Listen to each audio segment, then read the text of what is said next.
سلام بچه ها، حالتون چطوره؟ من حسین هستم و قرار داخل این ویدیو با ابزار قدرتمند یونیتی آشنا بشیم و بخش‌های مختلفش رو با هم دیگه بررسی کنیم. و همچنین داخل ادامه ویدیو یک پروژه بازی که 0 تا 100 با یونیتی ساختم رو خدمتتون ارائه میدم که یاد بگیریم چجوری یک بازی از 0 تا 100 داخل یونیتی ساخته میشه. توی پرانتز بگم که این ویدیو برای دانشگاه ملی مهارت البرز درس بازی سازی استاد آقای باقیزاده ضبط میشه و همین دیگه. بریم سراغ ادامه ویدیو که ببینیم چطور میشه یک بازی رو داخل یونیتی ساخت. برای شروع و توی مرحله اول قرار ببینیم مثلا یونیتی چی هستش و چه ویژگی‌هایی داره. یونیتی یکی از قدرتمندترین و پرکاربردترین موتور بازیسازی توی جهان هستش. این موتور به خاطر سادگی در استفاده و در عین حال در اختیار گذاشتن امکانات پیشرفته‌ای و همچنین داشتن کامیونیتی بزرگی از کاربران به یکی از محبوب‌ترین ابزارهای بازیسازی توی جهان تبدیل شده. زبان برنامه‌نویسی که یونیتی از اون پشتیبانی میکنه زبان C# هستش. همچنین توی پرانتز بهتون بگم که قبلا از زبان جاوا اسکریپت یا همون یونیتی اسکریپت هم پشتیبانی میکرد، ولی الان خب دیگه منسوخ شده. خب بریم چند تا از ویژگی‌هایی که یونیتی داره رو با هم دیگه بررسی کنیم. یکی از ویژگی‌هایی که میشه بهش اشاره کرد داشتن پلتفرم‌های زیادی برای خروجی هستش. یونیتی بیش از 25 پلتفرم مختلف رو پشتیبانی میکنه، از جمله مثل ویندوز، لینوکس، اندروید، iOS و حالا کنسول‌های مثل پلی استیشن و ایکس باکس و حالا پلتفرم‌های دیگه‌ای که هستش. دومین ویژگی که حالا میشه بهش اشاره کرد رابط کاربریش هستش. یونیتی داره یک رابط کاربری گرافیکی ساده و قابل فهم هستش که حتی کاربران مبتدی هم میتونن اونو به راحتی یاد بگیرن و ازش استفاده کنن. همونطور که خدمتتون عرض کردم قابلیت چند پلتفرمی داره و شما میتونید یک بازی بسازید و اون رو برای پلتفرم‌های مختلفی بدون تغییرات اساسی منتشر کنید. ویژگی دیگه‌ای که میشه بهش اشاره کرد پشتیبانی از 2 بعدی و 3 بعدی هستش. یونیتی ابزارهای کاملی برای ساخت بازی‌های 2 بعدی و 3 بعدی در اختیارتون قرار میده و خب یکی از ویژگی‌هایی هستش که واقعا میتونه کاربردی باشه. یکی از ویژگی‌هایی که حالا من خیلی خودم دوستش دارم اینه که فروشگاه یونیتی میتونید استفاده کنید. برای فروشگاه هستش. میتونید مدل ها، انیمیشن ها، اسکریپت ها، صداها و حالا هر منابع دیگری رو اونجا خریداری کنید، دانلود کنید و به صورت آماده داخل پروژه خودتون استفاده کنید.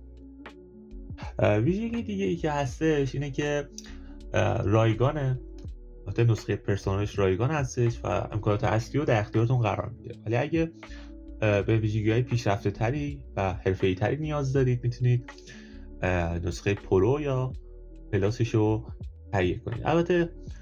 البته که شما میتونید نسخه کرک شدهش رو از سایت‌های مثل صاف 98 به صورت رایگان دانلود کنید و به قابلیت‌های پرو و پلاسش به صورت رایگان دسترسی پیدا کنید. خب تا اینجای کار ما فهمیدیم که یونیتی چی هستش و چه ویژگی‌هایی داره و یه کلیتی از یونیتی رو در واقع یاد گرفتیم. حالا بریم خود سراغ محیط کار یونیتی و تک تک بخش‌های این صفحه‌ای که براتون باز کردم و توضیح بدم و بفهمیم که هر کدوم از محیط‌ها چه نقشی رو داخل بازی سازی و مراحل ساخت بازی ایفا میکنن. خب بخش اولی که میخوام بهتون توضیح بدم این بخش هستش، بخش سین یا همون در واقع پنجره صحنه که شما اینجا میتونید طراحی کنید، اشیایی که وارد کردید اینجا در واقع ویرایش کنید و خب کلی تغییرات میتونید اینجا بدید. ابزاری که در اختیارتون قرار میده مثل این ابزار ویو تولز هستش که شما میتونید زوم کنید به بخش‌های مختلفی. وقتی موس رو نگه می‌دارید میتونید جابجا بشید و در واقع بخش‌های مختلفی از صحنه رو بهش دسترسی پیدا کنید. ابزار دیگه‌ای که هستش این موو تولز هستش که وقتی روی این کلیک می‌کنید و روی اون اشیایی که توی صحنه وارد شده ضربه میزنید، یه دوتا از این فلش‌ها میده که شما میتونید با اون گرفتن اونا چپ و راستش کنید، بالا پایینش کنید و اون اشیایی که در واقع داشتین رو به محیط‌های مختلفی از صحنه بکشید. با زدن کنترل زد هم میتونید دوباره برگردید به همون حالتی که قبلا بودش. ابزار زیادی اینجا هستش. حالا مثلا این روتیت تولز هستش که شما میتونید اون اشیا رو بچرخونید، بالا پایینش کنید، زاویه مختلفی رو براش ایجاد کنید. باز میگم ابزار زیادی اینجا هستش، شما خودتون میتونید با اینا کار کنید و کار باهاش رو یاد بگیرید. چیزای زیاد سختی نیستش که بخوایم زیاد روش فوکوس کنیم و در واقع یادشون بگیریم.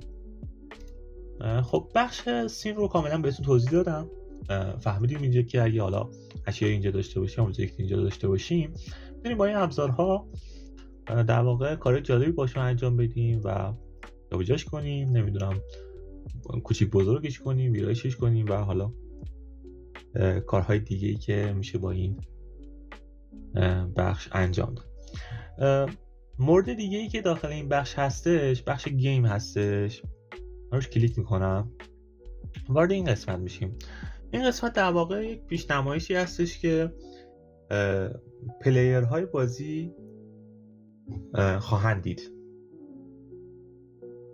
و بخشی که مهمی که این قسمت داره، میتونم به این قسمت اشاره کنم که حالا اینجا میتونید رزولوشن تصویر رو شما مشخص کنید. میتونید روی 4K قرار بدین، QHD قرار بدین، Full HD قرار بدین و حالا نسبت‌های دیگه‌ای که توی این قسمت وجود داره. همچنین شما میتونید با زدن روی این به علاوه یک حالا نسبت تصویر کاستومایز شده رو به دلخواه خودتون ایجاد کنید. اینجا میتونید براشون لیبل براش اسم بذارین، در واقع تایپش رو مشخص کنید، اینجا نسبتش رو بدین و وقتی روی اوکی کلیک کنید، مثل این نمودی که خودم ساختم، حالا قبلش یه اسمی میاد و جلوش اون نسبتی که شما بهش دادید نمایش داده میشه و روی این کلیک کنید، به همون اندازه‌ای که شما در واقع نسبتی که مشخص کردی تغییر میکنه. مورد دیگه ای که توی این بخش وجود داره اینه که شما میتونید با زدن روی دکمه پلی در واقع بازی رو اجرا کنید و یه جورایی بعد هر تغییراتی که انجام میدید روی بازی، اینجا میتونید مشاهده کنید که آیا به درستی اعمال شده یا غیر، یا اگه باگی داشت برطرف بشه. خب بریم سراغ بخش بعدیمون، بخش هایرارکی، که اینجا میتونید به تمام اشیای موجود داخل صحنه بازی دسترسی پیدا کنید، مدیریتشون کنید، ایجادشون کنید، گروه بندی کنید و کارهای جالبی میتونید توی این بخش انجام بدید. خب من از مین کامرا شروع میکنم. مین کامرا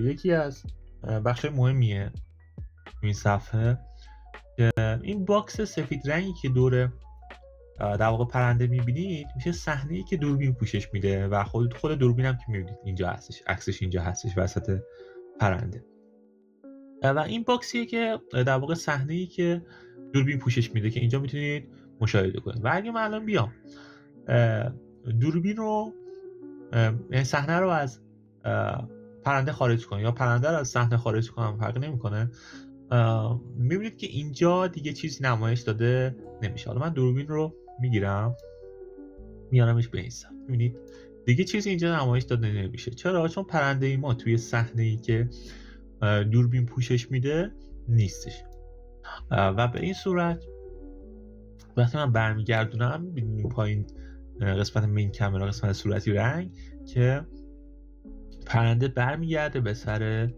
جای خودش. حالا من چند تا کنترل زد میزنم که کاملا برگردیم به قسمت اول و موارد دیگه. حالا مثلا اینجا میبینید که پرنده‌ای که ما ایجاد کردیم در واقع اینجا میتونیم بهش دسترسی داشته باشیم. با کلیک راست کردن روش به قابلیت زیادی میتونیم دسترسی پیدا کنیم. میتونیم اسمش رو عوض کنیم، دوباره یه پرنده دیگه در واقع ایجاد کنیم. حالا من این داپلیکیت میکنم، ببینید شما یه پرنده دیگه ایجاد شد. وقتی من این رو جابجا کنم میبینید که 2 تا پرنده همزمان اینجا داریم. چرا؟ چون که اینجا ما داپلیکیت کردیم. من اینو حذف میکنم، کلیک راست میکنم، دوباره بریم سراغ قابلیت های بعدی این قسمت. دیدید داریم میتونیم کلا پرنده رو در واقع از این قسمت حذفش کنیم.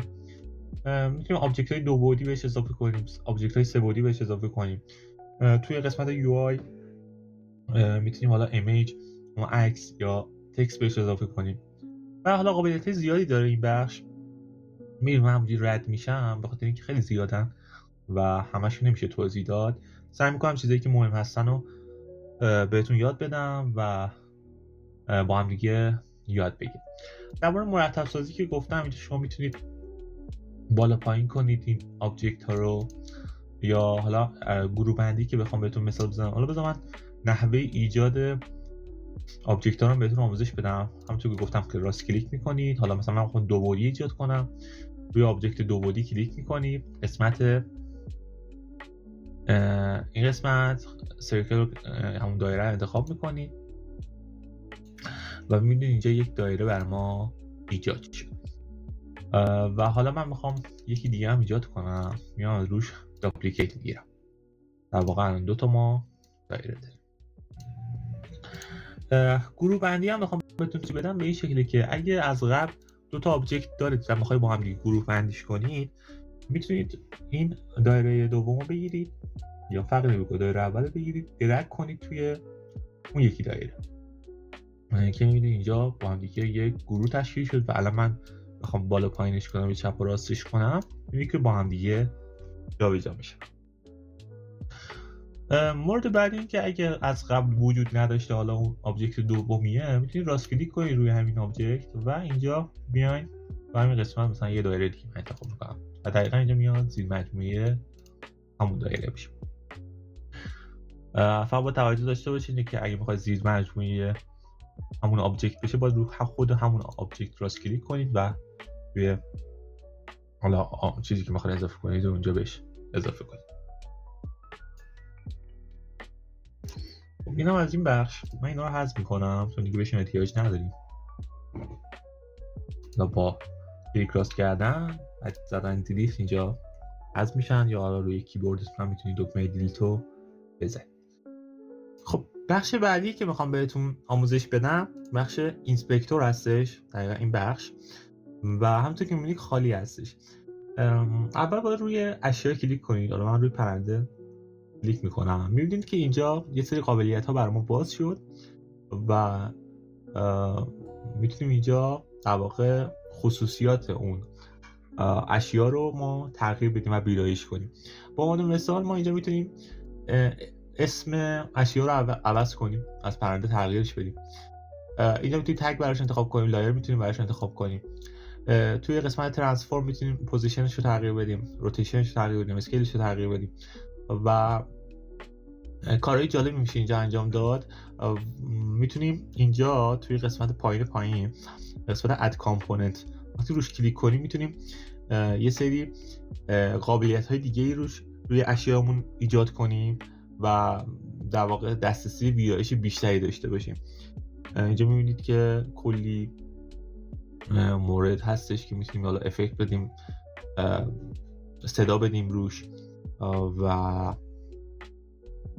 موارد دیگه UI ویدیو و نیو اسکریپت هم که میتونیم حالا با زدن کد کاستومایزش کنیم. اینا از این بخش.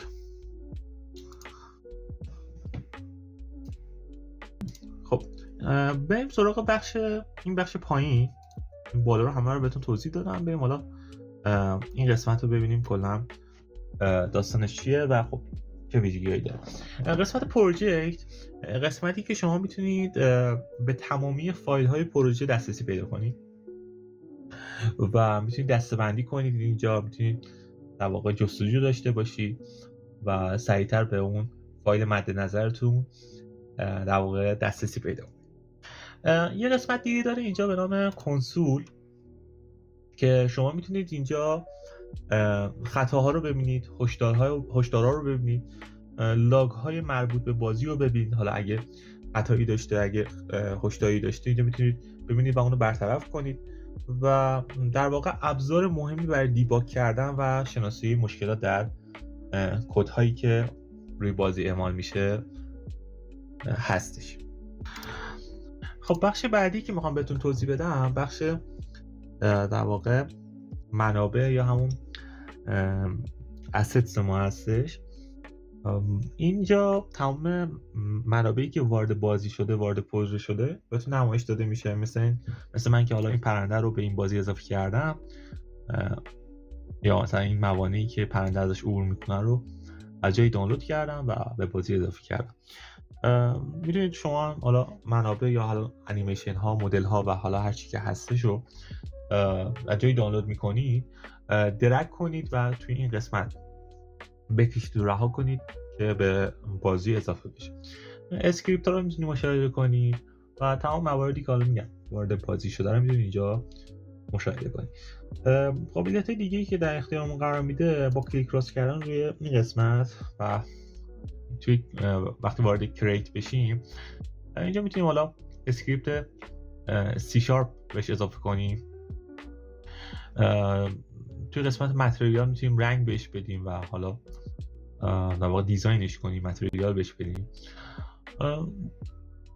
اینم کاربردهای زیادی داره، بخشای زیادی داره، قابلیت‌های زیادی داره. حالا توی ادامه وقتی دارم بازی رو بهتون ارائه میدم و توضیح میدم اونجا سعی میکنم وارد بخشای بیشتری بشم و توضیحات تکمیلی رو در ادامه خدمتتون عرض کنم. خب بچه‌ها تا اینجای کار ما فهمیدیم که یونیتی چیه، چه ویژگی‌هایی داره. بعدش اومدیم سراغ محیط کار یونیتی، با تک تک بخش‌های یونیتی در واقع آشنا شدیم، توضیح دادم خدمتتون و حالا نوبت به این میرسه که بریم سراغ پروژه‌ای که من طراحی کردم و بریم با هم ببینیم که چجوری این بازی رو من از 0 تا 100 رو ساختم و توضیحات تکمیلی رو خدمتتون ارائه بدم. خب بریم سراغ بازی که ما طراحی کردیم بازی فلپی برز هستش. بازی که اکثریت شما باش آشنایی دارید و ما سعی کردیم حالا قسمت یو آی و گرافیک بازی رو یه خورده تغییر بدیم و به قول معروف کاستومایزش کنیم، خیلی شبیه خود بازی فلپی برز نباشه. ولی منطق بازی همونه. یک پرنده وجود داره داخل بازی که با زدن دکمه اسپیس به پرواز در میاد و باید از میان موانعی که براش طراحی شده عبور کنه و هر مانعی که رد میکنه یک امتیاز توی این قسمت برای پلیر ثبت میشه و اگه به مانعی برخورد کنه گیم اوور میشه و در واقع میبازه. بریم حالا به صورت عملی هم این بازی رو ببینیم و پلی بدیم که به چه شکل هستش. اونطور که میبینید با زدن اسپیس پرنده پرواز در میاد و وقتی از هر مانع عبور میکنه یک امتیاز برای ثبت میشه و وقتی هم به مانع برخورد میکنه گیم اوور میشه و میبازه.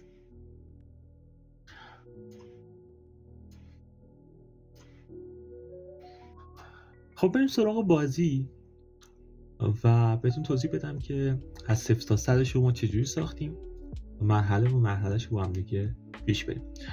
خب ما اولش اومدیم یه گیم آبجکت به نام پرنده ساختیم و توی قسمت اینسپکتور اومدیم روی اد کامپوننت کلیک کردیم، اسپرایت رندر رو اضافه کردیم و تو قسمت اسپرایتش عکس پرنده‌مون رو گرفتیم و به این قسمت اضافه کردیم.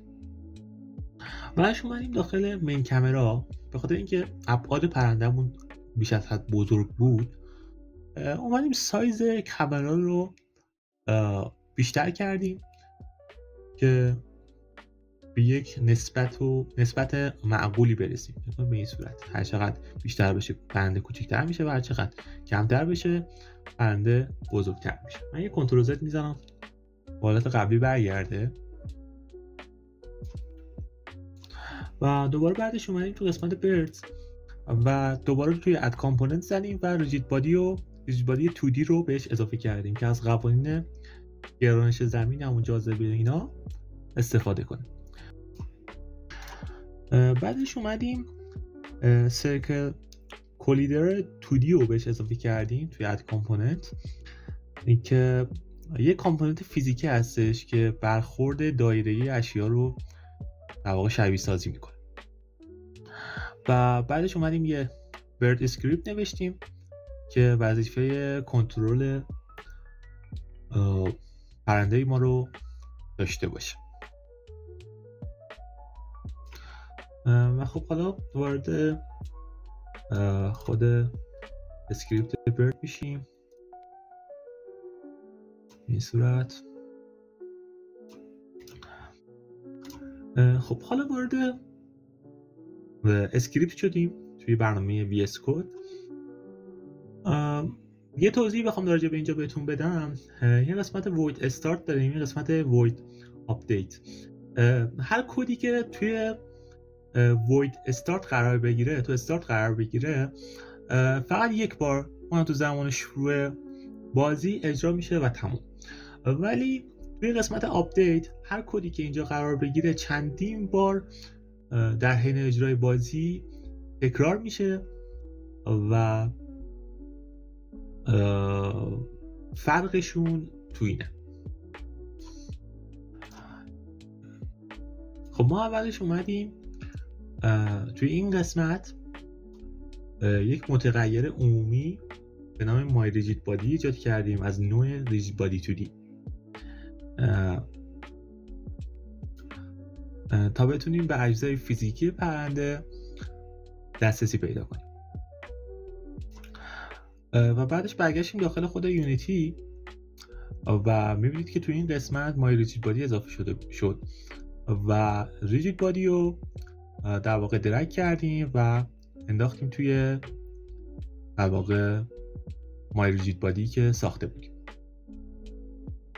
توی خط بعدی اومدیم متغیر دیگه به نام فلپ ایجاد کردیم که تنظیم قدرت پرش پرنده رو بر عهده داره و قسمت بعدی هم که یک متغیری هست که به اسکریپت لاجیک اسکریپت در واقع وصل میشه که اون اسکریپت مدیریت کل بازی رو بر عهده داره و در نهایت یک متغیر دیگه ای که مشخص میکنه پرنده زنده هستش یا نه، که وقتی ترو باشه یعنی پرنده زنده است.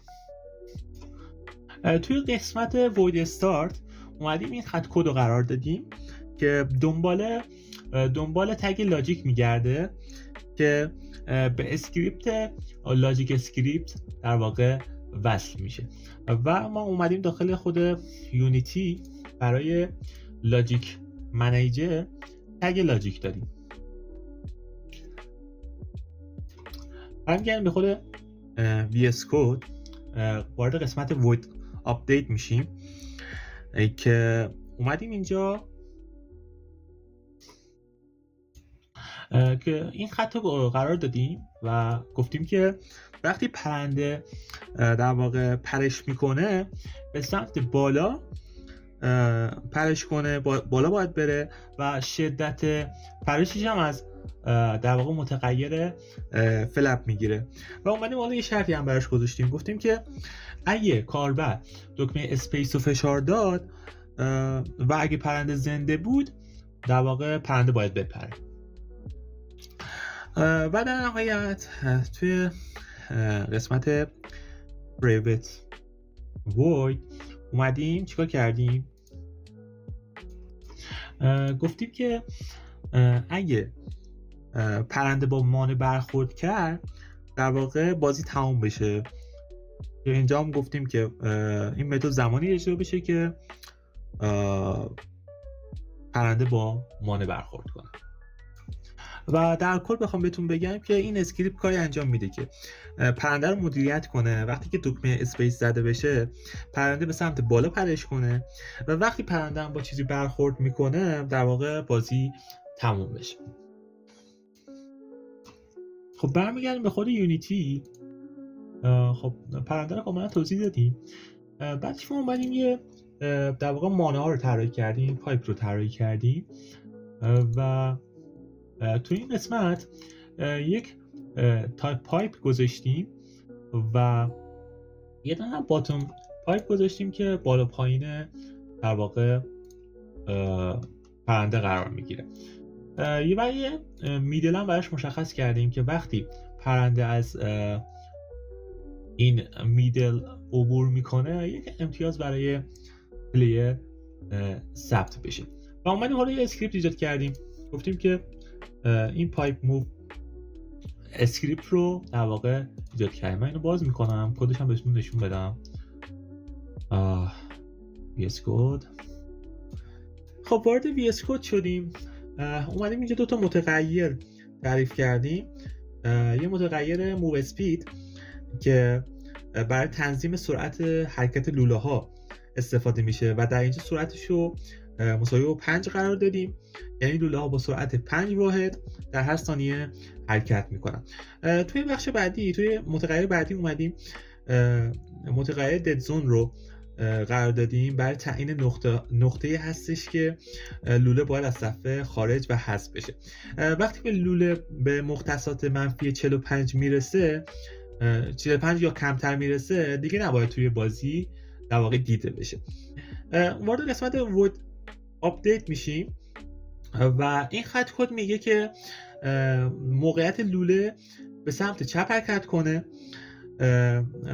این کار رو با تغییر مختصات X در واقع انجام میده و وکتور تیری دات لفت یعنی حرکت به سمت چپ و ضرب در کردن در موو اسپید یعنی سرعت حرکت لوله ها. تایم دات دلتا تایم هم باعث میشه که حرکت لوله ها مستقل از فریم ریت یا همون تعداد فریم ها در ثانیه انجام بشه. بعد اومدیم این شرط براش گذاشتیم، گفتیم که اگر مختصات لوله اگر مختصات X لوله از مقدار دد زون که همون منفی 45 هستش کمتر شد، لوله از صفحه خارج بشه. و اومدیم حالا یه دیباگ لوگ هم قرار دادیم که وقتی لوله از صفحه خارج شد این پیام پایپ دیلیتد توی کنسول یونیتی نمایش بده که متوجه بشیم که واقعا لوله حذف شده یا نه. و توی این بخش هم اومدیم destroy game object رو قرار دادیم که در واقع باعث میشه که لوله ها از بازی حذف بشن. در ادامه اومدیم یه پایپ اسپانر اضافه کردیم و گیم آبجکت پایپ اسپانر و اومدیم یه اسکریپتی براش ایجاد کردیم ات کامپوننت به نام پایپ اسپام اسکریپت. وارد VS Code شدیم و اینجا اومدیم اولش یه متغیری به نام پایپ از نوع گیم آبجکت ایجاد کردیم. بعد دوباره برگشتیم به قسمت یونیتی. توی این قسمت پایپ اضافه شد و ما اومدیم مانای خودمون رو به این قسمت درگ کردیم. در ادامه باز وارد VS Code میشیم و متغیرهای دیگه‌ای که حالا قرار دادیم رو خدمتتون توضیح میدم. با عنوان مثال این اسپان ریت مشخص میکنه که هر لوله ها هر چند ثانیه یک بار به بازی اضافه بشن. تو اینجا حالا مساوی با 2 قرار دادیم، یعنی هر 2 ثانیه یک بار به بازی در واقع اضافه میشه. متغیر بعدی تایمر هستش که برای شمارش زمانه و هرچی که زمان بگذره این افزایش پیدا میکنه تا وقتی که به اسپن ریت برسه. در ادامه اومدیم یک متغیر دیگه ای رو ایجاد کردیم به نام آی آفست و این متغیر بر تنظیم ارتفاع تصادفی لوله ها استفاده میشه. مکان اونها در محور عمودی یا همون وای باید تصادفی باشه، اما بین بازه‌ای که این مقدار 10 گذاشتیم در واقع مشخص میکنه. تو قسمت void استارت اومدیم این خط کد رو قرار دادیم که وقتی اسکریپت فعال میشه و اجرا میشه این فقط یک بار لوله رو به بازی اضافه میکنه و در واقع متد اسپن پایپ رو فراخوانی میکنه. خب اومدیم تو قسمت void update شرط گذاشتیم، گفتیم که اگه تایمر هنوز از زمان اسپن یا همون ایجاد لوله کمتر بود، اسپن ریت کمتر بود، تایمر به اندازه زمان گذشته تایم دلتا تایم افزایش پیدا کنه. و گفتیم همچنین اگه تایمر به اندازه کافی بزرگ شد، یعنی به زمان اسپن رسید، یک لوله جدید ایجاد کنه که با متد در واقع اسپن پایپ فراخوانی میشه و تایمر دوباره به 0 برمیگرده. و از اومدیم تو قسمت پایینتر گفتیم که این متد رو قرار دادیم که به صورت تصادفی در محور وای لوله ایجاد میکنه. خب تو این خط گفتیم که کمترین ارتفاع که لوله میتونه در اونجا قرار بگیره برابر با مکان فعلی شی باشه منهای های آفست. و توی خط بعدی هم گفتیم که این خط بیشترین ارتفاع که لوله میتونه در اونجا قرار بگیره برابر با مکان فعلی شی باشه به علاوه های آفست. در آخر اومدیم گفتیم که یک لوله جدید با استفاده از این در موقعیت تصادفی یا همون رندوم در محور عمودی بین لاوست و هایست پوینت ایجاد بشه و در محور افقی هم لوله‌ای در موقعیت شی اصلی که اسکریپت روش قرار داره ایجاد بشه. به طور خلاصه این کد باعث میشه که لوله‌ها به صورت پیوسته توی بازی به دنیا بیان و لوله هر 2 ثانیه یک بار اضافه میشن و موقعیت تصادفی در محور عمودی دارن. و حالا اگه بخوایم کد رو توی وضعیت عملی ببینیم به این صورتی که میبینید که به صورت رندوم در واقع تشکیل میشن بعد هر 2 ثانیه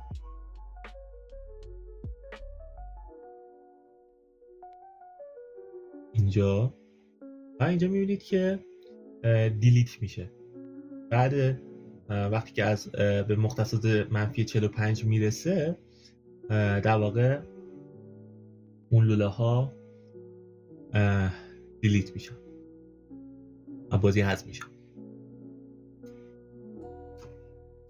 در ادامه ما اومدیم یک تکسی رو در واقع ایجاد کردیم که امتیاز رو به پلیر نمایش داده بشه و همچنین یک گیم اوور اسکرین رو در واقع ایجاد کردیم که وقتی کاربر به مانع برخورد میکنه و میبازه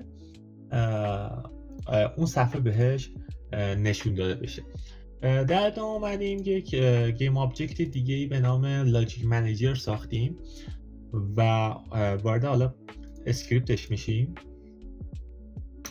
شو و VS کد اومدیم اینجا چند تا متغیر مشخص کردیم. گفتیم آقا یک پلیر اسکور داریم که برای ذخیره امتیاز بازیکنان استفاده میشه. هر زمانی که بازیکن امتیاز میگیره این مقدار افزایش پیدا میکنه. توی قسمت بعدی یک متغیر از نوع تکست قرار دادیم که برای نمایش امتیاز بازیکنان توی صفحه استفاده میشه. متغیر آخر هم که برای صفحه پایان بازی هستش که گیم اوور نشون میده و وقتی بازی تمام میشه این صفحه باید فعال بشه. من وارد خود یونیتی میشم. وقتی ما این متغیرها رو تعریف کردیم اینجا برای ما این بخش ها اضافه شد. ما اومدیم توی قسمت اسکور تکست که برای همون نمایش امتیاز بودش قسمت نامبر رو اضافه کردیم و تو قسمتی که قرار بود گیم اوور اسکرین رو به ما نشون بده اومدیم همین اسکرین گیم اوور اسکرین رو در واقع بهش اضافه کردیم. باز وارد VS Code میشیم، بریم وارد ادامه توضیحات.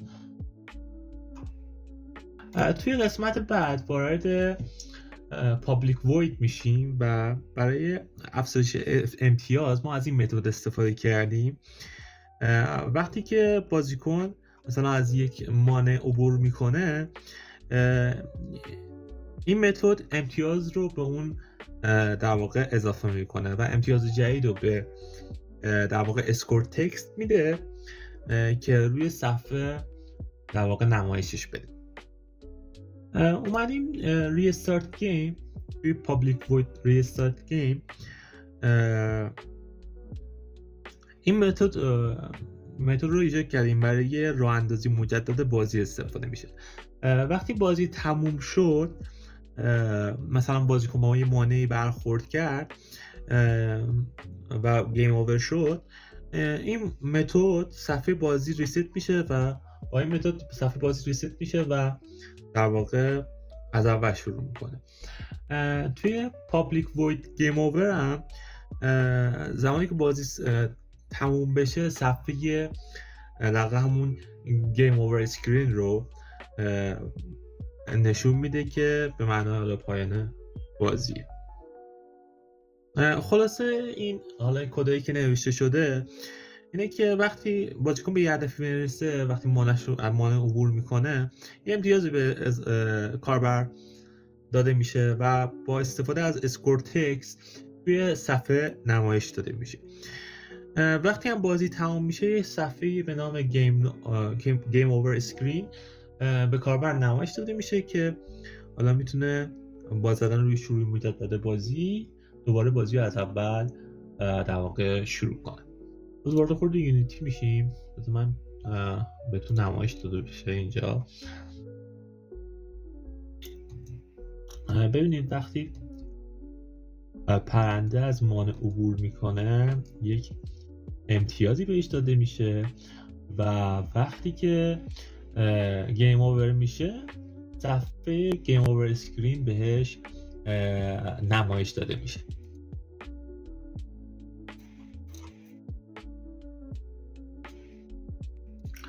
و در آخر وارد قسمت پایپ میشیم، قسمت میدل که اومدیم اینجا یه اسکریپتی رو در واقع براش ایجاد کردیم. وارد اسکریپت میشیم.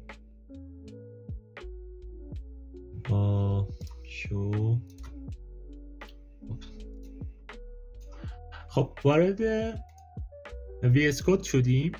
اومدیم یک متغیری مشخص کردیم به نام لاجیک که برای دسترسی به اسکریپت منطق بازی هستش، همون لاجیک اسکریپت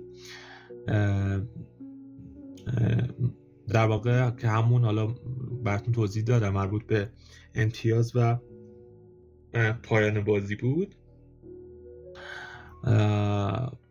و در ادامه اومدیم داخل وید استارت که این خط کد رو گذاشتیم تا شیئی که حالا تگ لاجیک داره رو بتونه پیدا بشه. بعد از پیدا کردن اون به اسکریپت لاجیک اسکریپت در واقع وصل شه و دسترسی پیدا کنه. تو قسمت آپدیت اومدیم این متد رو فراخوانی کردیم که پرنده وارد ناحیه کولیدر شد یا همون وسط لوله ها. وقتی که پرنده وارد منطقه خاصی میشه این متد در واقع اجرا میشه. اومدیم اینجا یه شرطی قرار دادیم، گفتیم که اگه پرنده وارد ناحیه شده و در لایه 3 قرار داشت بهش امتیاز اضافه بشه و لایه 3 معمولا برای پرنده در نظر گرفته میشه. پس این شرط بررسی میکنه که آیا شی وارد شده پرنده هستش یا نه. و در آخر اومدیم لاجیک دات اد اسکور رو 1 قرار دادیم که وقتی پرنده وارد ناحیه وسط لوله ها بشه 1 امتیاز به بازیکن اضافه بشه. خلاصه این کد برای اضافه کردن امتیاز به بازیکنه وقتی که پرنده از بین لوله ها عبور میکنه. وقتی پرنده وارد ناحیه وسط لوله بشه این کد بررسی میشه که آیا شی پرنده است یا نه. اگه پرنده وارد ناحیه بشه 1 امتیاز به بازیکن در واقع اضافه میشه. خب این بود از بازی که ما ساختیم. در نهایت اگه بخوام از پروژه‌ای که ساختیم خروجی بگیریم، روی فایل کلیک میکنیم. این قسمتی که حالا اینجا وجود داره برای اکثر اپلیکیشن هایی که اکثر نرم افزارهایی که توی کامپیوتر وجود دارن به یه شکل هستش و خب یه سری چیزای جزئی با هم دیگه تفاوت داره و زیاد گیج کننده نیستش. شما این مسیر رو با هم دیگه طی کنیم، روی فایل کلیک کنید، روی بیلد ستینگ کلیک کنید. اینجا میتونید پلتفرم های مورد نظر خودتون رو در واقع انتخاب کنید، مثل اندروید، iOS، PS4، PS5 و موارد دیگه ای که حالا توی این قسمت وجود داره. برای اینکه حالا پلتفرم مورد نظر خودتون رو انتخاب کردین روی بیلد کلیک میکنید. در واقع این پنجره براتون باز میشه که اینجا میتونید حالا اون رو توی این پوشه حالا به عنوان مثال ذخیره کنید و در نهایت اجراش کنید. خب فایل که ذخیره کرده بودم و اینجا قرار داده بودم، پیداش کردم. حالا در واقع بازش میکنیم. میبینید که اینجا بازی اجرا میشه به خوبی و تمام کدهایی که ما روی این بازی اعمال کرده بودیم به خوبی اجرا میشه و این صورت هم که وقتی به بازه گیم اوور اسکرین به کاربر و به پلیر نمایش داده میشه. خب من از این بخش بیرون میام و میبندم، وارد یونیتی میشیم. مورد دیگه ای فکر نمی کنم باشه و چیزی جا مونده باشه.